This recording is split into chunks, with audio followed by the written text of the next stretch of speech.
Okay, guys. Next guide time. Okay, and I haven't even chosen which guide what thing I'm gonna do yet. So I'm gonna process that as I'm talking to you.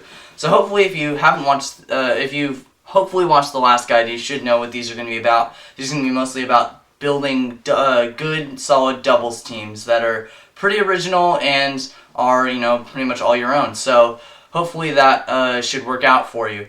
Now, anyways, part 2 here.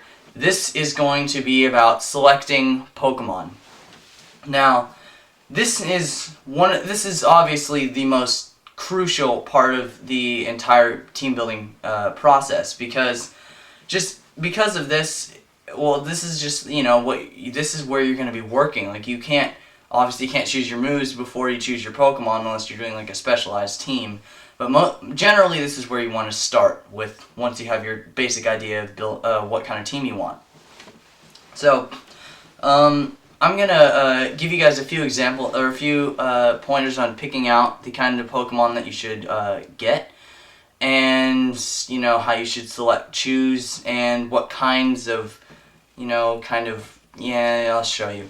So basically, you also may want to take notes on this because there is a lot to cover. This game, if you just viewers are maybe just getting to Pokemon or think it's stupid, it has a lot of depth into it, and it can really go. It can even make me really have to think about it sometimes. But that's why it's a great game. It's good for thinking. It's a good thinking game. So basically, here's how we start. What you want to do first is get an idea of how many types of Pokemon. I'm not talking about types as in fire and water, but like as in attacker, defender, guys that have high defense, high attack, high speed, can perform your specialty moves if needed, such as Trick Room or Taunt, and guys that can induce status effects. So I'm going to give you the names for each of these. Now the first one is the most common type, which is a sweeper. And a sweeper is a Pokemon that is just meant to destroy your opponents as quickly as possible. A couple examples of that would be, let's see, Weavile, Jolteon, Infernape, Empoleon. Maybe not Empoleon, but you get the idea. Guys with high attack and usually not very good defense and usually pretty high speed. And those kinds of Pokemon are obviously the most crucial part of the team. They're the necessity. You need to have a few of them to have your team do well at all. Now, you don't want to have too many sweepers. I'm going to tell you a story now.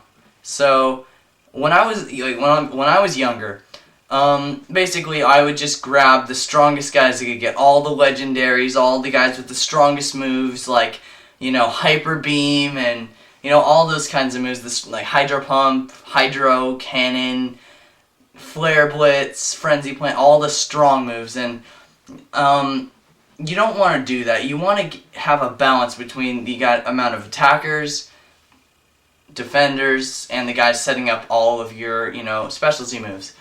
And you need to have a balance. You don't want to get too carried away and have too many sweepers, but the bulk of your team should usually include at least 3 sweepers.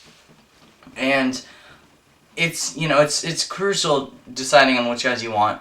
But for choosing your sweepers, you want to have guys obviously with high attack or special attack and high speed, so you can outrun your opponents because you have to hit them before they hit you. Because if your opponent has sweepers and they hit you, you're most likely going to faint because you have low defense. And you obviously don't want to get guys that are all the same type. You want to have a diverse amount of sweepers or diverse selection of sweepers by their Pokemon types. You want to get maybe you don't want to have too many electric types or too many fire types. You want to have a balance so you can cover certain types. Like I don't know, in a doubles battle, you want to have if you have a fire type out there, your opponents are going to probably use water types as well as maybe ground types. So you're going to want to have, an electric type out there to go against the electric types, the water types.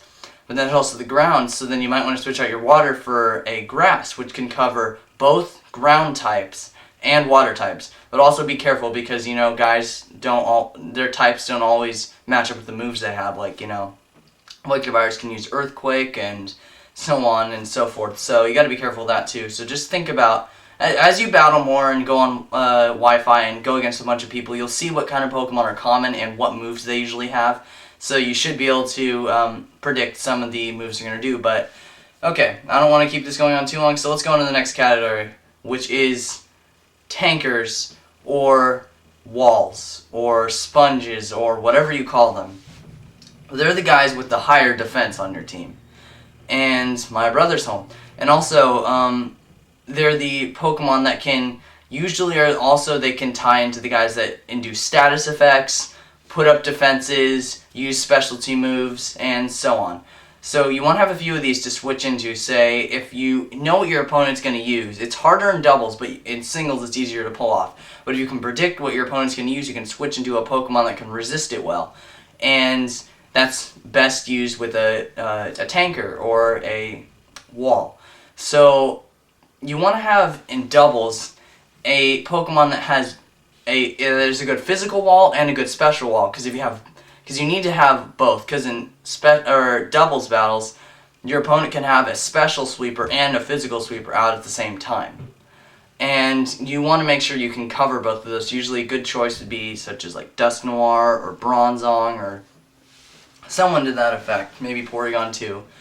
And you want to you don't want to have too many of these guys, because then otherwise you obviously can't do a bunch of damage, because you need to still be able to do damage to the opponents, but you need to have maybe one. I have to redo that because my brother came in and really interrupted the party, I guess. So anyways, the final type is usually your specialty moves, and that would include Baton Pass, Trick Room, Taunt, etc., etc.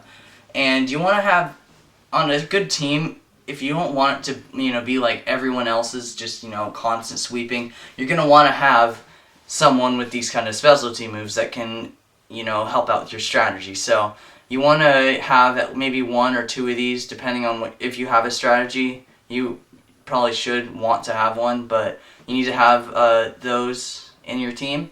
But also, you can kind of combine the two. Like, you can have a sweeper or a tank with one of the specialty moves instead of having a guy dedicated to it, because if you have a guy that can attack, that's not good unless you have plenty of sweepers to back it up.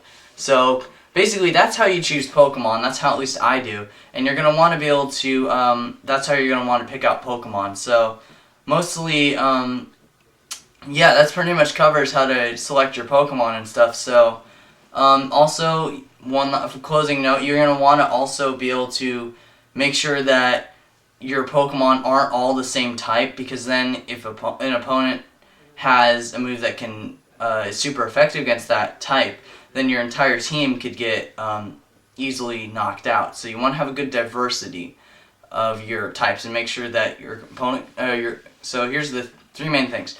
One, make sure you have a good diversity of Pokemon types so you don't get swept by one Pokemon.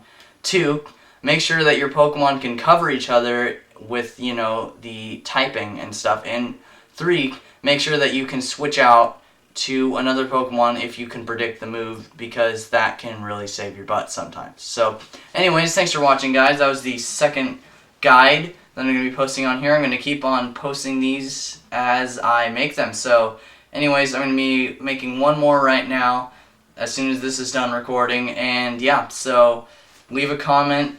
Oh my gosh. Fail. Leave a comment down there and subscribe whichever way the subscription button is. And God bless and have a great rest of the day. And I hope this guide helped you out. So anyways, this is Gigasonicx, and thanks for watching.